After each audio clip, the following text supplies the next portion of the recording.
8 anos, 3 meses e 9 dias, mais uma multa de quase 2 milhões por causa de piada, realmente eu jamais imaginaria uma condenação dessa. Você tem o caso aí do Gilmar Mendes, que foi condenado a 7 anos e 11 meses, né, pelo caso do Mensalão. Você tem um caso de um estupro de vulnerável, onde a pessoa confessou o crime, que pegou, acho que, 7 anos e 4 meses. Você tem um cara que matou a esposa, pegou 8 anos e 2 meses, ainda ganhei por 1. E você tem, então, assim, a gente está falando de homicídio, de pedofilia, tem um caso de estupro que pegou 8 anos, corrupção, todos com pena inferior a contar piada num palco. Como eu sempre falo, o humor não tem limite, o ambiente sim. O comediante, a gente transgride normas, né? Eu vou aproveitar, inclusive, fazer um paralelo então, com o Dileira, que está aqui.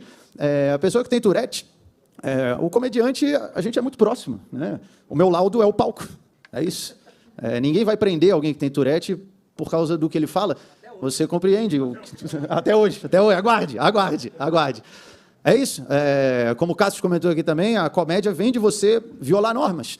Né? O humor vem de uma palavra também latina, que é humor, em que era o equilíbrio de fluidos no corpo. Quando você estava com isso em desequilíbrio, quando a pessoa estava agindo fora da normalidade, ela estava humorista. Então, desde a concepção, tanto de humorista quanto comédia, alguém que está fora da normalidade, violando normas. A Tourette fica engraçada por isso, porque ninguém espera que alguém chegue aqui e xingue o Alexandre de Moraes, como ele fez. E aí fica engraçado porque você está violando uma norma. Né? No caso dele, é por algo no córtex pré-frontal, onde ele perde esse filtro social. O comediante utiliza o palco para poder violar essas normas sociais num espaço onde há um contrato simbólico, que ali a gente está fazendo isso de forma fictícia e para entreter. Eu acho triste a gente ter que explicar esse tipo de coisa hoje em dia. Eu acho que a gente vem atravessando um momento de muita intolerância, né? Principalmente agora, nesses últimos 5.000 anos.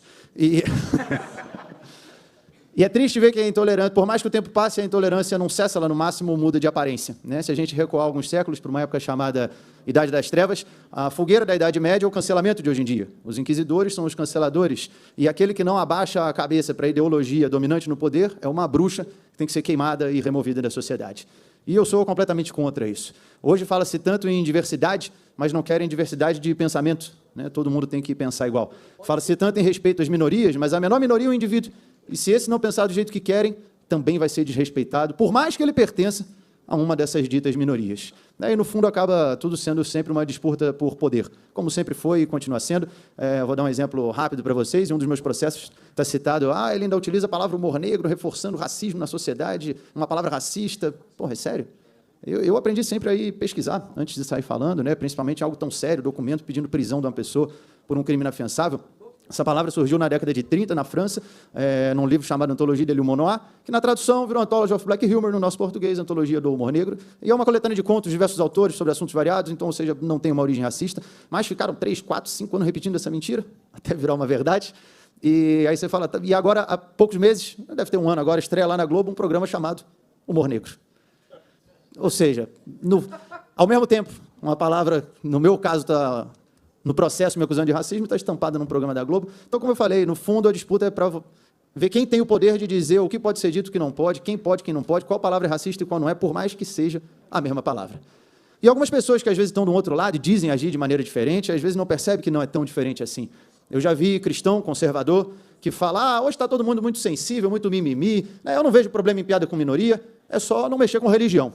O travesti ateu discorda de você. Né? Então, no fundo, cada um quer que o seu limite seja o da sociedade. E aí não vai funcionar nunca. Se você escolhe qual censura é válida, você está contra a liberdade de expressão. Obrigado pela presença de todos. Obrigado, Guto. Obrigado mesmo.